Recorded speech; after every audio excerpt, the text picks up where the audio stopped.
يلا يا سنة أولى، وتعلمنا النهاردة ازاي نعمل ميكسنج كولرز، ازاي نخلط الألوان ببعض وتطلع لي لون جديد.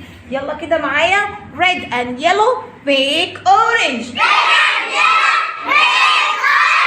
red and blue make purple. yellow and blue make green.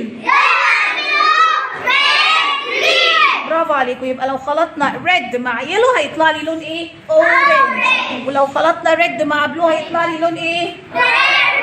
ولو خلطنا يلو مع بلو هيطلع لي لون جرين. اكسلنت. يلا كده نقول الجمل دي مع بعض. قلنا the apple is red. The tree is green. The sky is blue. The sun is yellow. The milk is white.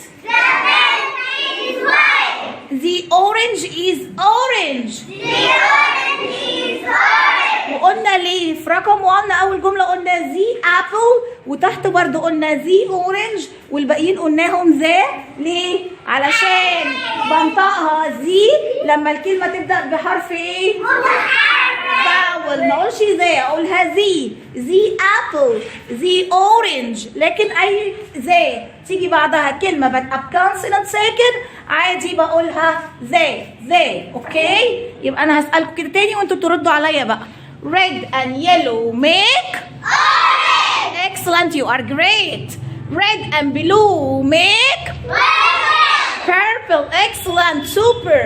Yellow and blue make green. Excellent. Say goodbye. Bye.